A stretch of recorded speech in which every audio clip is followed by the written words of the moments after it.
Hello, everybody, and welcome to the Great America Show. It's great to have you with us. It's been a few days since the latest Trump assassination attempt. It's scary to say and sad at the same time that this is now a normal occurring thing in this country. First attempt, happening over 2 months ago, has sort of gone by the wayside, with the mainstream media doing all they could to forget about it. Perhaps that's why we know little to nothing about it after 2 months. The latest one, however, we're getting a lot more insight on just how mentally deranged this man was and the troubling past that follows him. But some things just don't smell right, like the many times the man has been on the radar of the FBI, Interpol, and Customs and Border Protection. In this latest attempt, it was lucky it was down in the state of Florida, a state where we may get some real answers onto what went on, much different from the Marxist Dem-run state of Pennsylvania. To take all this up, our guest today is somebody you all know very well on the show. He's our go-to guy when things we deem deep state on this program or even have a hint of the stench of the deep state. He's Russ Tice, former NSA senior intel analyst and whistleblower. Russ, it's great to have you on the show. Just great timing. We had you on the last time for the last assassination attempt, which you'd said 2 years prior was coming. Last time we spoke just a few weeks ago, you said, don't be surprised because another one's coming before the election. Just wait for it. In your best judgment, who's responsible for these two assassination attempts now in the course of just over 2 months? Is this just another, quote, lone wolf? Or is this perhaps something a little deeper, maybe like the deep state? Well, we discussed before how the first Crooks fella, they were very quick to clean up the mess on the roof and to cremate that body, right. Which led me to believe there might be something in his blood they wanted to make sure no one else could get their hands on, as well as all of the other odd things that we discussed about that case. And now we have this fella, Ruth, whatever we want to pronounce it. Yep. But this guy supposedly is overseas trying to recruit fighters for Ukraine, and he's had some other very odd dalliances with foreign policy type oriented issues. And then he shows up with an SKS, which is, by the way, a Soviet weapon, with its serial numbers somehow removed. And supposedly this guy's had run-ins with the law, and he has never been known to have had much of an income in his life. So where does he get the wherewithal to do all these things that brings him to the bushes, hiding, waiting for President Trump to show up to the 6th hole for maybe a birdie putt or something? It just, this whole thing, once again, it just reeks.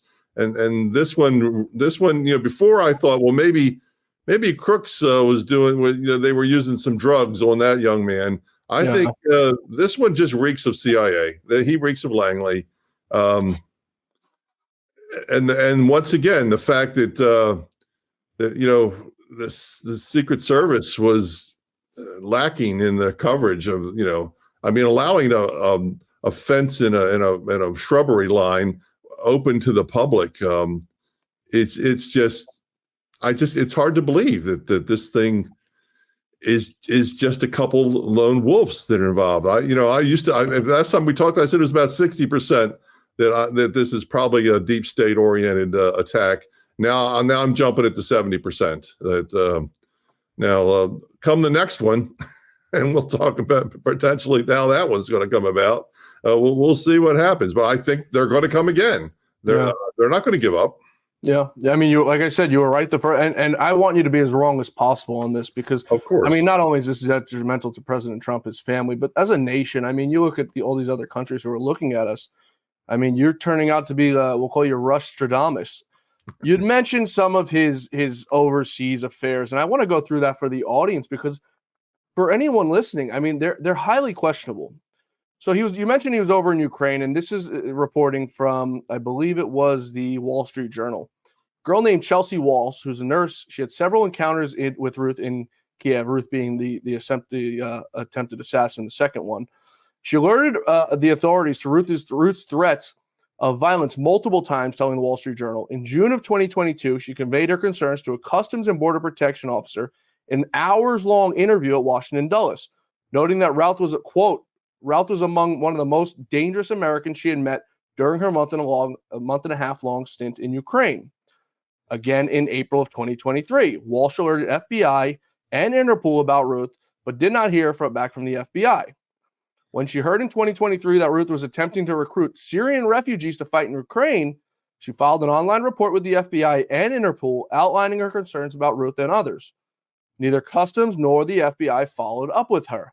The FBI, of course, not responding for comment to these claims by Ms. Chelsea Walsh. Ruth's behavior had been flagged once again in the past by the FBI, though not in connection with Ukraine. A tipster told the FBI back in 2019 that Ruth had a firearm despite being a felon. When questioned further, would not verify providing the information, an FBI official had said. Highly questionable. After being alerted to these messages in early June, other groups began to ban him from their signal groups and reported his activities to the State Department. Very concerning.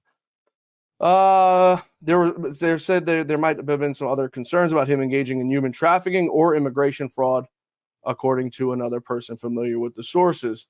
How does a man like this, you had said, no streams of income that, we don't know if this guy was working at a Walmart or he was working at a gas station or working at a tech firm or anywhere. Much like Crooks, the first shooter, not much to know about this guy, how he got to Florida, how he got this weapon with a shaved off serial number. And everyone knows only criminals carry weapons with shaved off serial numbers to not track the weapons where they came from, who originally bought the weapon. But how does a man like this, with such a checkered past of just red flag after red flag, get past, the smell test, we'll call it? Maybe it was designed to get past the smell test. Hopefully, young lady Miss Walsh kept records of the documentation that she put forth to warn the authorities. Like I said, this thing once again, it just smells really, really bad. And the fact that, the Secret Service didn't have anybody except for a team that would go from hole to hole just to check things out. Now, luckily, one of these Secret Service agents spotted a barrel sticking out of the fence. But maybe if this guy was a little bit better with his camouflage on the barrel of that SKS rifle, right, that never would have happened. And this, once again, could have been much worse than how it turned out. Yeah. It's troubling, like I said, not only to a country that things like this keep on happening, but to the Trump family that they have to worry about their father and their Melania's spouse has to worry about getting his head taken off by these leftist lunatics. We're going to take a quick break, Russ. When we return, I want to take up why this keeps happening. Is it by design? Who's responsible for it? And everything that comes with it. We're going to take a quick break. We're talking with former NSA senior intel analyst and whistleblower Russ Tice. I mean, there's nobody more in tune to these kind of things. Russ spent a lot of years in the NSA. He knows the inner workings of the government and how they get things done when they want to get them done. And thank God these last two attempts unsuccessful. But we're going to take it up on the other side of this quick break. Stay with us. We're coming right back. Folks, are you tired of supporting big box stores and multi-billion-dollar corporations that don't support us? Corporations that donate tens of millions of dollars a year to push woke Marxist Dem ideologies? Whether it be Amazon and Jeff Bezos or Target with their transgender clothing for kids, or even Bud Light going totally woke, enough is enough. Why should we as lovers of this country continue to support these corporations? The answer is we shouldn't. I constantly get people who reach out to me and ask, John, what can we do to save this country? Where can we shop and support American-made brands and conservative ideologies? Well, we now have a solution to stop shopping at these woke companies and stop funding the deep state, and a solution to buy American. This is something we can all do right now to kick the deep state in the teeth and stop funding our enemies and vote with our dollars. We have a parallel economy for around 450 household products. Not only can you cancel woke brands like Procter & Gamble and Johnson & Johnson, you can also cancel the stores that carry them. I need you all to head over to switchwithjohn.com, that's switchwithjohn.com, where you can read all about our movement. We have access to a conservative manufacturer that will replace these brands and the stores you buy them from. It isn't an additional budget item because instead of turning right into Target or left into Walmart, you're going to shop directly online, directly with the manufacturer. Folks, this is a patriot movement that is happening right now before our eyes. Every 47 seconds, a shopper is switching to our online store, and we need you to partner with us. Join us and band together. I just canceled my Amazon Prime subscription because I've truly had enough. So what do you say? It's time to put your money where your heart is? Join us today and help save this nation. Go to switchwithjohn.com. That's switchwithjohn.com to learn how you can join thousands of other patriots and help take this nation back. Switchwithjohn.com. We'll see you there. We're back with Russ Tice, former NSA senior intel analyst and whistleblower. And Russ, I want to turn to something that's even more troubling. Former Navy SEAL and now Congressman Eli Crane, who's a great American. I mean, probably one of the greatest members of Congress that's on the Hill right now, on a television program this week says there's a very real possibility that there's a mole inside the Secret Service or the team surrounding President Trump. Now, you and I have spoken about this many times in the past, that in order to get things done like this, there needs to be somebody on the inside to relay information. And the reason I say that is because President Trump's trip to the golf course was unannounced. It was not unexpected because he does play a fair amount of golf, but it wasn't on any schedule anywhere. So the only people that knew he was going to be there were his close aides and the Secret Service who protect him. Your thoughts? Well, I did work with CIA quite a bit. Spent a lot of time at Langley. Matter of fact, I spent so much time there. I had a bank account at their credit union, but and overseas, I was always bumping into them. I do know one thing about these sort of operations. There's normally always at least one inside man. And I would think if there's an inside man, he's probably mid-management to upper management. That's the mole in this case, because he would have to know the timing and planning of things to be able to get that out to the right people that intend President Trump harm. But like I said, this looks very dirty. And if I had to guess, like I said, I'm now at 70%, and if that's the case, and this is the deep state, someone or someones at Secret Service are probably moles that are involved in this. Yes. So if this, I mean, you've worked with the CIA, you worked for the NSA, probably doing missions you could never talk about. You've seen things that you could never have imagined and done things that you could never have imagined are done in America. If this is, a covert operation by the U.S. government, and their goal is to kill President Trump, how is it that they've now failed twice? Well, it seems to me they're trying to go up the ladder. They're trying to go with the, first they're using the crazed young man, and then ultimately that didn't work out. So now they've moved up one step the ladder to go with this fella. The desperation will probably get worse, and perhaps the next step will be a technical, arrangement, something like now. There's always contingency plannings. Anytime, we in our world we call these special access programs. Anytime you set out on a mission, you have contingencies. You have plan A, B, C, and D. Well, apparently, if this is the case, plan A and plan B have already failed. So now we have to go to plan C. And perhaps plan C is a little bit more technical. Now, you've just noticed that in Lebanon, a whole bunch of Hezbollah fellas just had their testicles blown off by the pagers that they had in their pockets. No one's claimed responsibility for that, but that's a high-tech attack. So the high tech could be if I was had to think of the way to do this, I would say go after his airplane. Plug things into the maintenance logs that are just innocuous about maybe a sticking valve or something of that nature, or something with the hydraulics or some kind of something or other, and then plant some sort of thing that you could pop something critical in flight. That and then you pay off the right people, the right mechanics or whoever, and you make sure the transportation folks that do the accident, the crash test, wax it over, and you just say, well, it was an unfortunate accident. And if we look back, we have a history of a little problem, and that's a horrible thing that happened.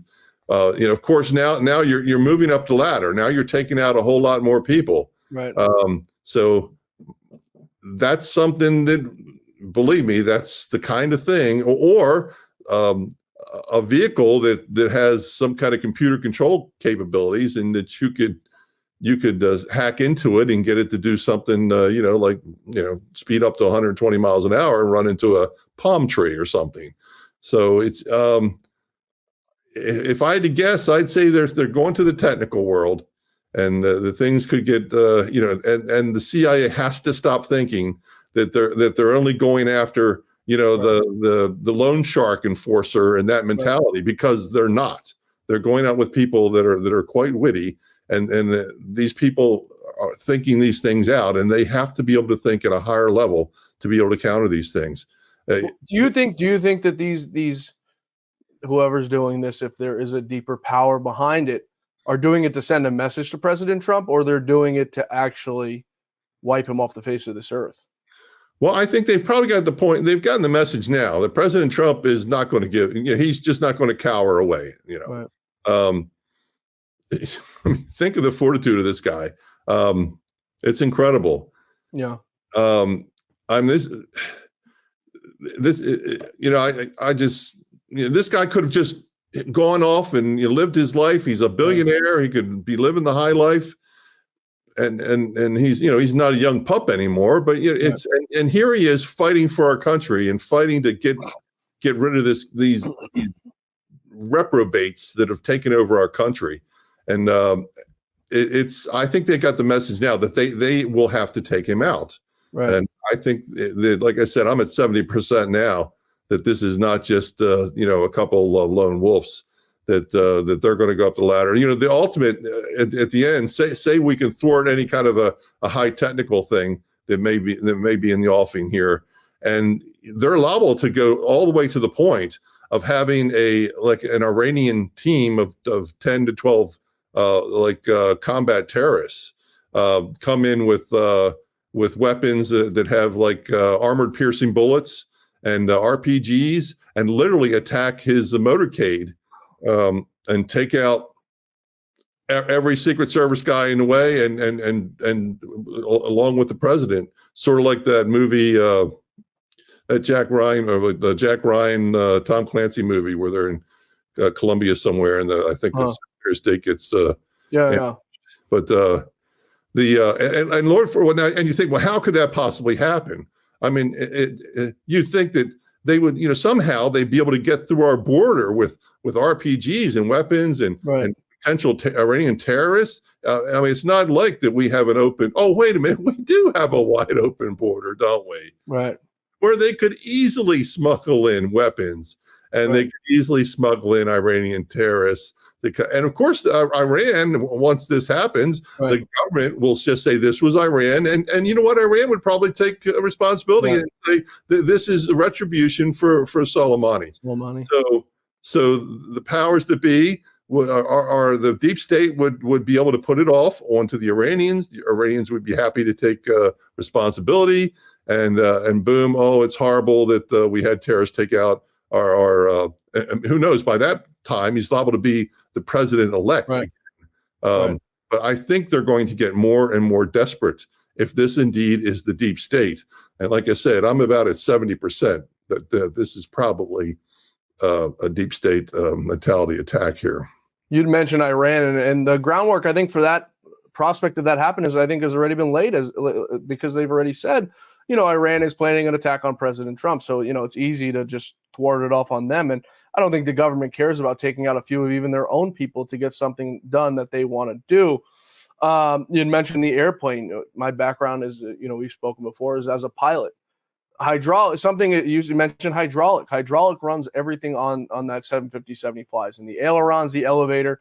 If you have no hydraulic pressure, that plane is just a flying paperweight, because you can't control an elevator up or down. You can't turn left or right. So, things like that are very, very scary, especially if it's coming from the inside, because it's something that they'll be able to do very easily, high pressure hydraulic leak or something to that sort. it almost makes you think. You had mentioned movies. I don't know if you've ever seen the movie with Gerard Butler, Law Abiding Citizen, where he's literally killing people and controlling people, from a prison cell with, wires and cell phones blowing up cars of FBI agents and everything like that. We're living in, in a movie right now, I think, with everything we're seeing going on. From your time at NSA and CIA, is this something, your best judgment? Have you seen the NSA or the CIA do anything at your time there that would point you to believe that this is something they're maybe responsible for right now?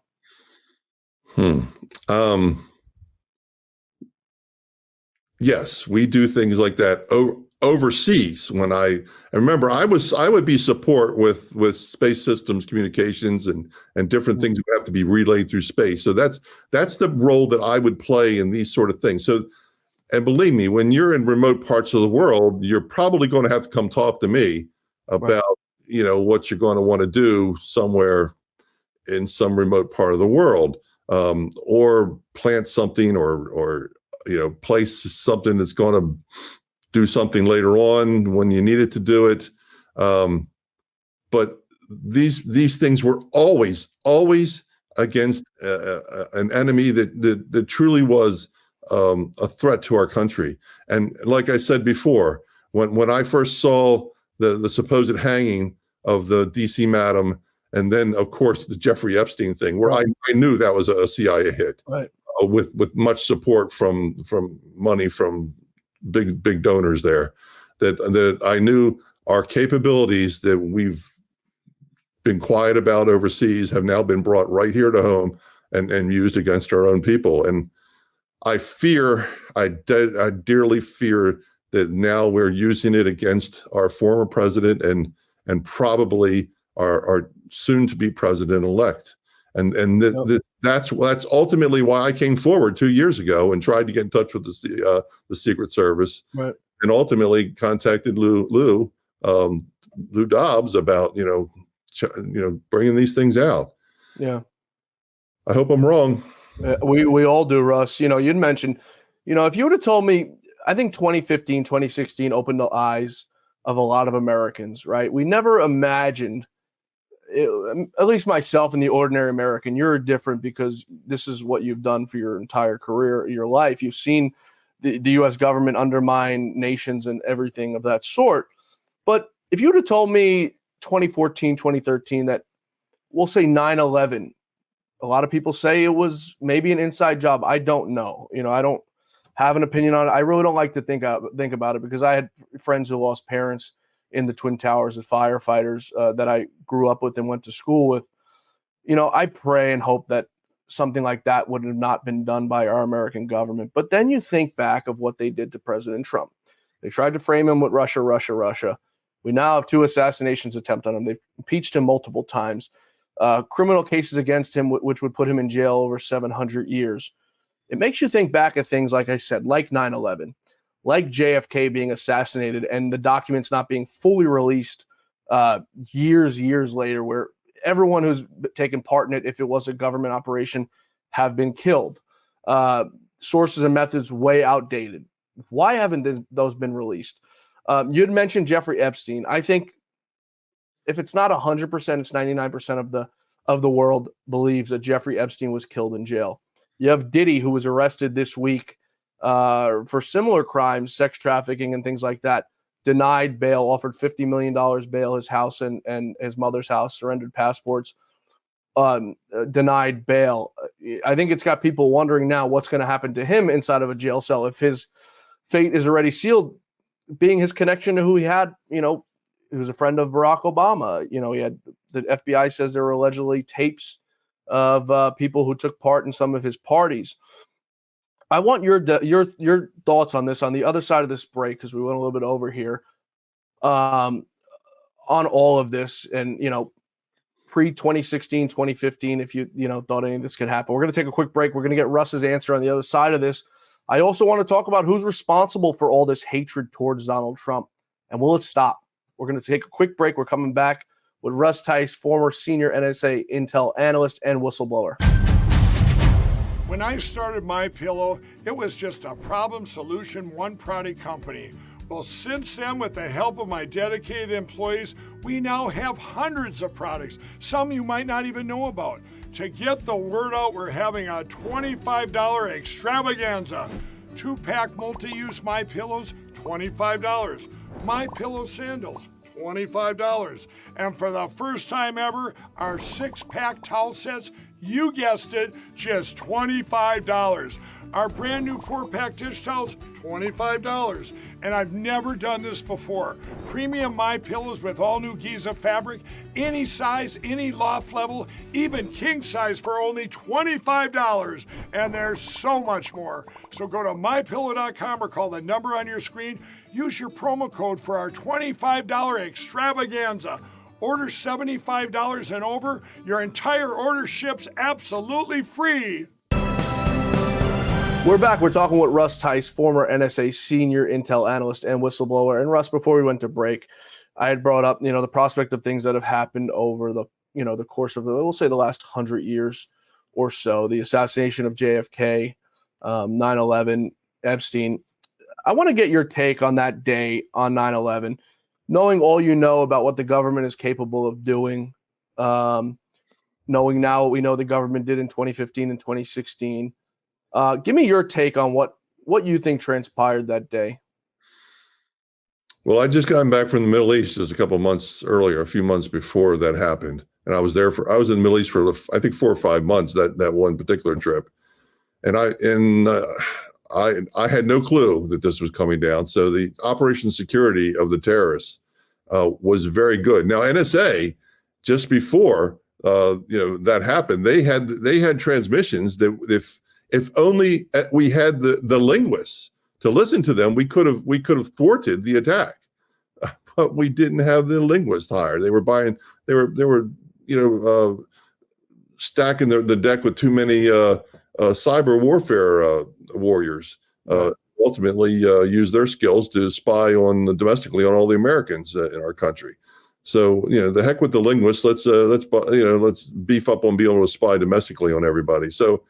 But the thing that I find very interesting about 9/11 was the World Trade Center Building 7 coming down. Right.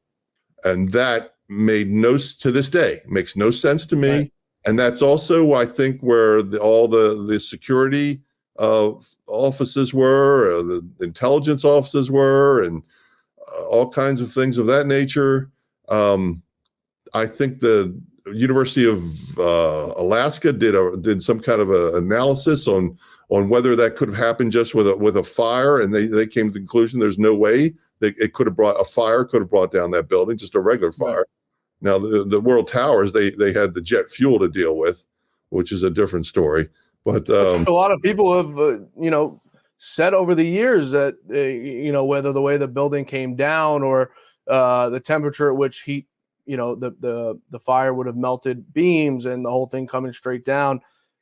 Even then there's, people, professionals who say that it's very inconsistent.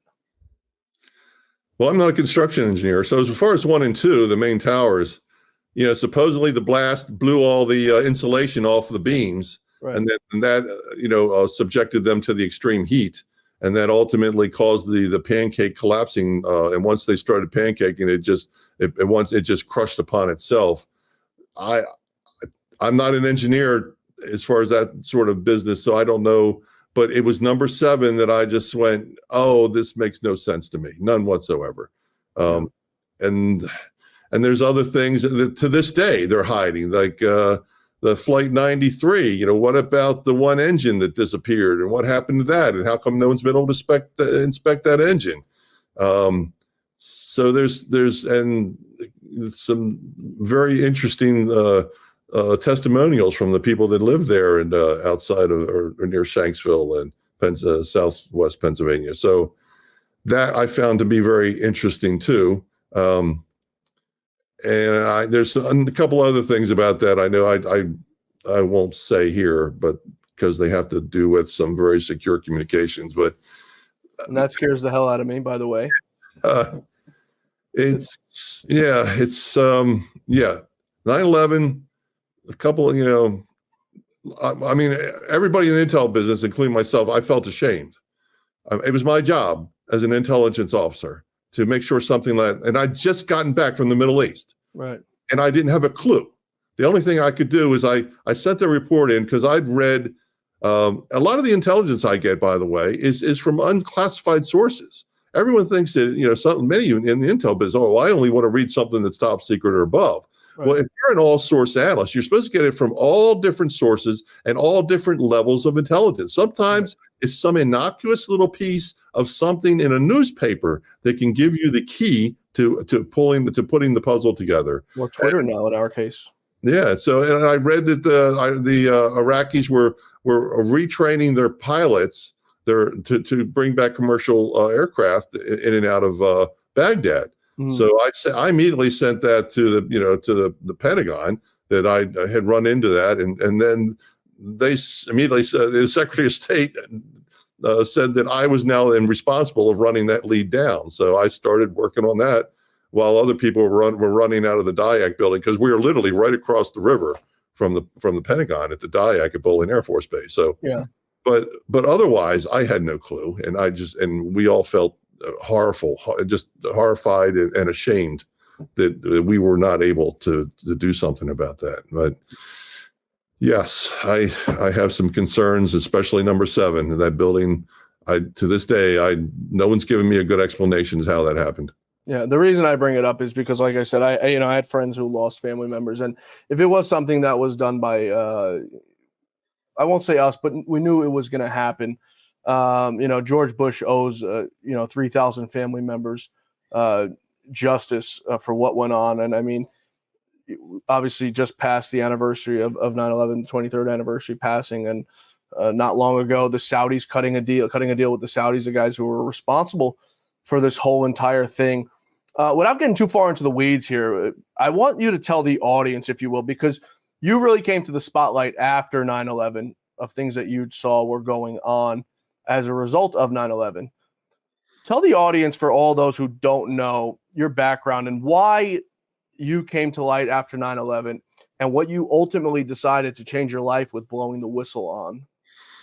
What all came down to, I was involved in basically bringing the big strategic level of capabilities we had and honing it down to be able to try to hunt down terrorists and look for the people that were responsible for 9/11. And at that point, we were in Afghanistan. And an interesting side note is, very soon after that, we had Osama bin Laden at Tora Bora. We had him there. We had him trapped. And we, in the intel business, we were begging President Bush, W. Bush, to please send in the 82nd or 101st Airborne on the backside of that mountain, because we knew it was porous, and we didn't want them to get away, and just go in there and kill every living thing in that mountain. And he would not do it. And at the time, I was just baffled. I'm like, we've got him, and we're going to let him go. And why? And then I realized it was all about the money, because they wanted a war. They wanted to spend billions of dollars so that the war monsters like Dick Cheney, Darth Cheney, would be able to make, a whole heap of money. Right. And at the expense of a whole lot of people dying. And that's, as far as that was, put a real bad taste in my mouth. And then ultimately, with the Patriot Act, then came the government and ultimately NSA spying on all domestic communications within the United States. I first found that out with satellite capabilities. Then ultimately, I talked to some of my colleagues at NSA who worked the terrestrial angle, which is basically fiber optics, and we found out that it was everything. It wasn't just somebody calling overseas. It was every communication. Back then, it was just the metadata. But once they got everything back on order, as far as the ability to store it and analyze it and the electricity to run it, then come the December of 2012 is when NSA had the capability and started literally collecting every communication in this country word for word. So. Yeah. People don't realize, I think, the guts it takes for someone to be a whistleblower. Russ's life has been turned upside down. And some of the stories Russ has told me, obviously nothing confidential, but his time of how he was targeted after and everything the government did to him, claiming him is crazy because he came out and just didn't couldn't stomach to see what was going on to Americans. Innocent Americans were being spied upon.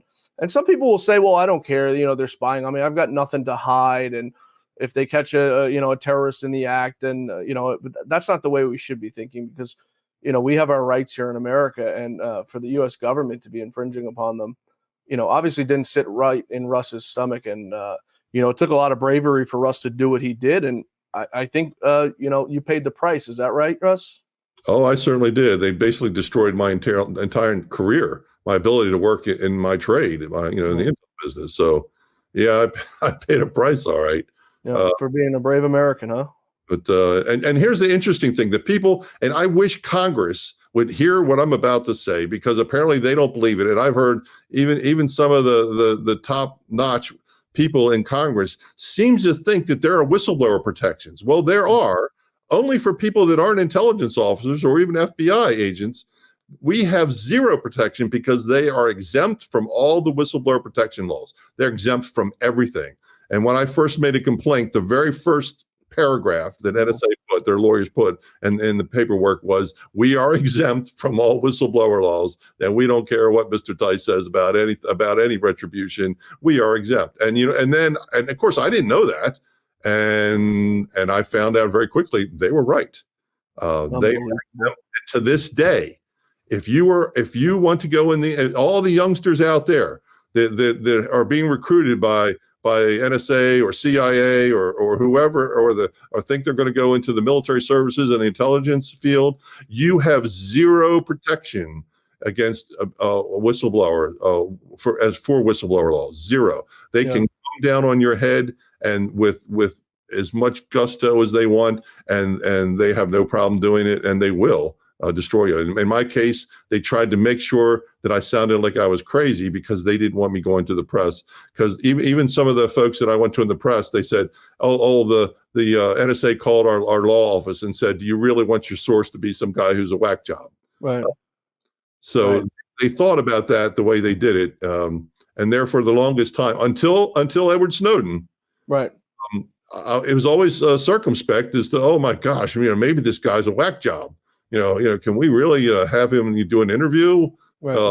Thank goodness for Mr. Snowden, because he used NSA's own documentation to prove what I had said many years previous. Right. And the deep state and the U.S. government and all these bureaucrats and war hawks will tell you, well, what Russ did was, it compromised national security because, it might have prevented a terrorist attack. It's all a bunch of nonsense. The people you're looking for are overseas, not here at home.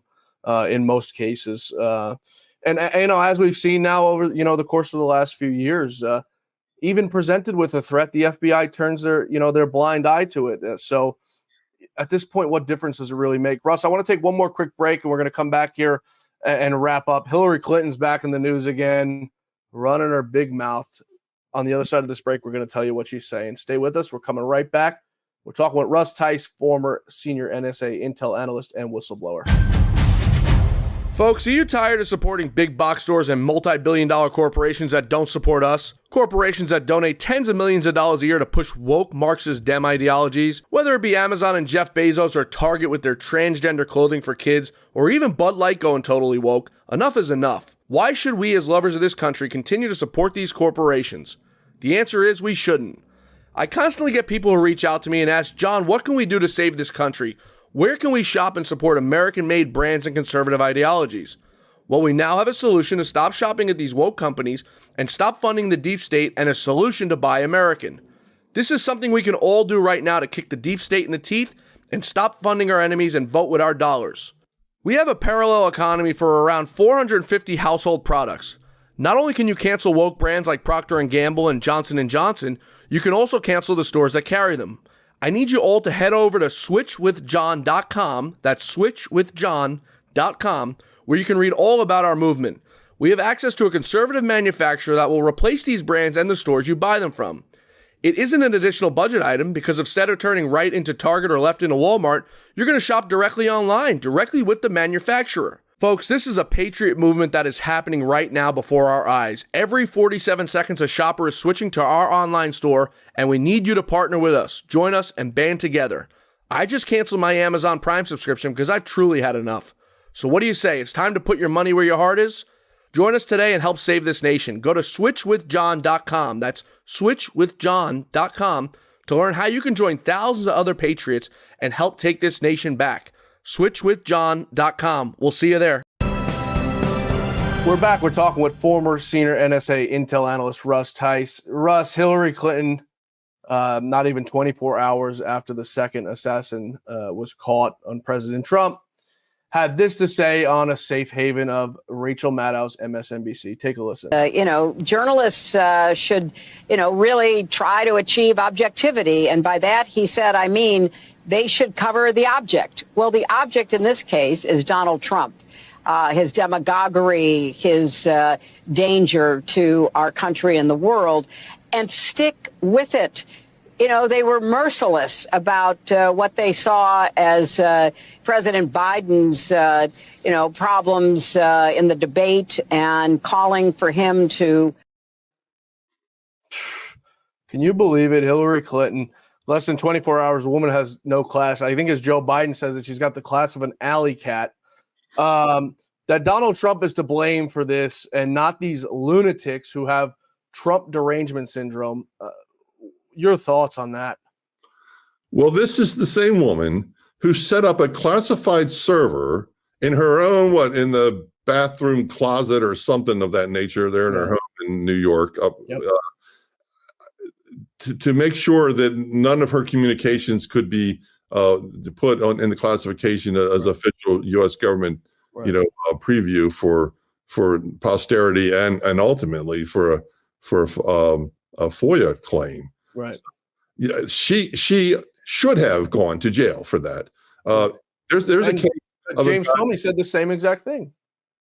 And just look up the case of Ken Ford. If you think this never happens, I know a guy at NSA who went to jail for 4 or 5 years for having just a few supposed classified documents in his home when he was transferring from government to a private industry. Right. And they threw him in jail real quick. And what Hillary did was by far so much worse than that. And as well as Vice President Biden and what he did, and Senator, all the documents, the classified documents that he filed and stole. So this woman should have gone to jail, and President Trump decided to let her off the hook. Right. When he was president. So, and here she is, and then of course she's the catalyst for the Steele document and the whole Russia, and this all this nonsense all came for her in the DNC, and even after Trump let her off the hook, and you're right. There's as far as integrity, this woman has zero, and she's I think the Wicked Witch of the West has a lot of lessons to be learned from Hillary Clinton. To Trump's demise, Trump's actually, for anyone who hasn't met him, most people haven't, he's actually a good person. He's got a big heart. Anything you say to him, he remembers. Anytime I see him, asks about the family and things like that. And he actually genuinely cares. And I think after the 2016 election, it was a hard-fought one. I think he actually wanted the dust to settle and for Hillary Clinton and him to end amicably and not go after her, because it does set a dangerous precedent, regardless of she's probably the biggest criminal, maybe second to Joe Biden, that we've seen running this country, in this century. But I think Trump, I don't know where I stand on it. If he should have went after her, I think now in hindsight, which is of course 2020, should have. Like I said, I see his point on where he wanted the country to settle down and just end. But now, the gloves are off with these people, and look what the Marxist Dems are doing to President Trump. So I think second time around, he said it that, any of these people who are undermining democracy and doing all these criminal acts and going after him, they should pay the price, and they should. Millions of dollars spent, resources to witch hunts and investigations against President Trump. We're in another election now. It's many years past, almost 8 years past since 2016, where we heard Russia. Of course, Hillary Clinton can't get it out of her head because, she may be a stooge of Russia. Take a listen to her calling on Americans to be criminally prosecuted for having anything to do with Russia, saying anything nice about Russia. Just as Mueller indicted a lot of Russians who were engaged in direct election interference and boosting Trump back in 2016. But I also think there are Americans who are engaged in this kind of propaganda. And whether they should be civilly or even in some cases criminally charged is something that would be a better deterrent. So I think she's referring to those Russians who were indicted just a few weeks ago for putting out TikTok videos, but now it's going as far as coming after Americans, I guess, for saying anything positive about Russia. I mean, what is their deal with Russia? What is the Democrats' deal with Russia? I mean, do they have some sort of secret deal that we don't know about? That's a good question. Was Hillary Clinton involved in selling a whole lot of nuclear material for making for enrichment for nuclear weapons of our own uranium? So as far as I know, President Putin has basically endorsed her, and now he's endorsing Vice President Kamala Harris. So I'm not sure, where this dogma is coming from, but remember, we got to be careful because she's liable to launch those Praetorian flying monkeys. I'm looking at your background, see if I've seen them flying through your window there. But well, you know what happened to Seth Rich when he did something that they weren't too happy about. Maybe one of those flying monkeys had a pistol in his hand. You can't talk about Seth Rich. God rest his soul, Lou, greatest boss I've ever worked for. Wanted to look into Seth Rich because he thought there were things that just were not consistent, like a man face down with a bullet in the back of his head and nothing stolen from him. And, him and Fox News got sued for it, of course. And the family, which I think was, I won't say anything about the family, but the family cared more about getting money out of Fox News than worrying about what really happened to their son. I'd hope my parents, if God forbid that were ever to happen to me, would not take the same approach and would like to, figure out what exactly happened.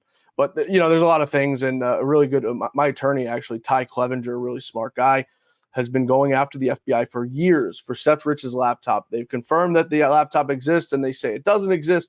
Then they say it existed. There's a copy of it. A judge ordered the FBI to turn over that laptop to Ty. Now I think it's a year later, still hasn't got it turned over from the FBI. So, the corruption and everything that goes on in this country with the federal agencies.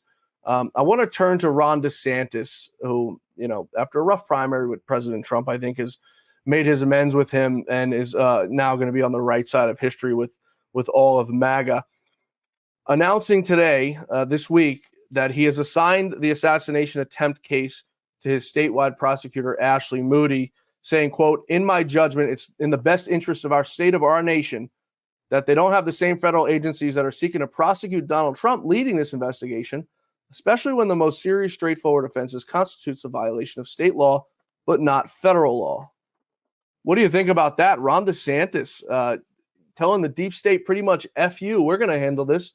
Because we know what happened in Pennsylvania. Well, actually, I should say we don't know what happened in Pennsylvania. We do know that we don't know much. We know more about the second shooter in 2 days than we know about Matthew Crooks's social media in 2 months. Well, I believe Seth Rich. I believe that he was killed by Hillary and company. That's all I believe. And the cameras. Not. Once again, cameras not functioning properly and all kinds of things disappearing, all kinds of weird things happening. But I think Governor DeSantis is smart enough to know that. I think we've said this before where I think your quote is the FBI is where evidence goes to die. I've dealt with the FBI a little bit, and everyone seems to think, oh, this is just a few rotten apples at the top, but I'll be honest. I, in my opinion, I've only met one FBI agent that I thought was a decent fella, and all the rest of them are just the rot is imbued into the FBI, imbued into the structure. It's a systemic rot that permeates through the FBI, and as far as I believe, the FBI needs to be torn asunder. And thank goodness that the Governor DeSantis is going to do something on his own because of what this most recent one happened on his turf. Yeah, I had a conversation maybe a week ago with a former special agent of the FBI. And, he said, well, I still have friends in the FBI. I don't think the thing is totally corrupt and rotted. And I said, well, I disagree with you. I said, everyone's always the rank and file guys. The rank and file guys are good guys. Yeah, I'm sure there are a lot of good ones, but it's the bad ones that make the name for the agency. And if something's going wrong on the 7th floor of the FBI, I alluded to, it's like a skunk. If a skunk dies on the 7th floor of the FBI, you're going to smell it on the 8th floor, you're going to smell it on the 9th floor, and you're going to smell it on the 4th, and you're going to smell it on the 5th floor. So there are rank and file agents. And now, the things they're doing in this country to thwart truth, justice, and the American way, people are going to hear about it in the FBI. So the whole notion that the rank and file guys aren't the problem, there are rank and file guys there who are bad guys, and you can go ahead and see it day after day, them showing up to people's houses. The Gateway Pundit does an excellent job at this. They put out, once or twice a week, people recording the FBI showing up their doorstep because of, a pro-life tweet or they said something. But no, they're not showing up to the doors of a kid who just shot up a school in Georgia, killing people, or, they're not showing up at the house of this man who came from Hawaii to shoot at President Trump. What is it going to take to get this damn agency dismantled and gone? I mean, Chris Wray is just rotten and rotten and rotten to the core. My question would be, if I was a police officer and I witnessed a fellow officer commit a cold-blooded murder, yeah, and then I said nothing about it, right. And then someone would say, ultimately, oh, that was a bad cop that committed that cold-blooded murder. Right. What does it make me as a right. police officer who said nothing about it? Doesn't that make me a bad cop also? So even the ones that are supposedly, they're just their hands clean or whatever, if they're witnessing this and saying nothing, they are also bad agents. Yeah, and they are witnessing too, Russ. I mean, like I said, it's a skunk. You smell a skunk from a damn mile away. I don't know if they're. You may be able to answer this question better than me. I don't know if they're intimidated or they're scared, because you know what it's like to face the retribution of and retaliation of the deep state and of the federal government. Do you think it's more of something like that, where these guys are just terrified that the FBI is going to ruin their lives and they want their pension? That's a big part of it, because my colleagues at NSA, the big thing there was they're worried about the polygraph, and then right. they realized and figured out how the polygraph is very easy to beat, so they all beat the polygraph. Right. And then their argument is, at that point, I was delegated the guy to fight, to put on the armor and go into the dragon's lair to fight the dragon, right. because I was already known. And they give me encouragement, but they're like, I have a mortgage to pay, I got kids at school or a private school, or I've got a parent who needs special care, and all car payments and all the things that normal people have. And then once they realize what happened to me, where there's no whistleblower protection, and these guys were literally involved in the program that NSA was doing. Remember, I found this by accident, sort of on a tertiary level, and then I dug into it later to find out what was going on. These guys had their hands right into it, and they felt that they were duped into it, and they felt that they were trapped. I was hoping that as some of them maybe started to retire, that they'd start to come out and stand by my side, and maybe we come on your show and say, this is one of my fellows at NSA that helped me to bring this out, to know what was going on. But John, they're still afraid.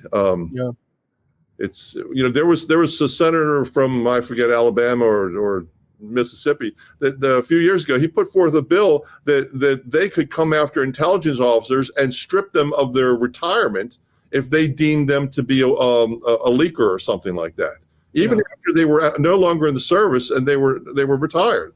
So these people, I get upset because they're not standing by my side, but I certainly understand why they're concerned. And, people have, responsibilities and kids and they need to put food on the table and a roof over their families' heads.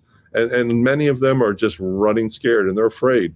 Yeah. And you just proved my point completely about you hearing about tertiary evidence and then digging into it and finding it. It's the same exact concept with the FBI. It's a skunk. The people above smell it. The people below smell it. And they're just, crap scared about what can happen to them. I used to work for a gentleman who was a former special agent in the FBI. I mean, taking down some of the biggest crimes, the crime families in New York City, the mobs and, Wall Street, boiler room operations. And he told me, he said, it's so funny because you go into the FBI, you're sworn into the FBI and you swear that you'll forever tell the truth. He says, and then the first big obstacle that comes is the funding and the budget. And how it works is, he says, he goes to the FBI, the first thing they teach you is to tell the truth. The second thing they teach you is you have to lie in your first big obstacle. And it comes to the budget. So how it works is the FBI submits every year for their budget on what they spend. If they don't spend what they had in the year previously, they lose that and it gets reallocated somewhere else in the government. So he said to me, he goes, first thing they do is they teach you to lie. Everyone has to say that they worked X amount of overtime in order to put it into that budget for next year.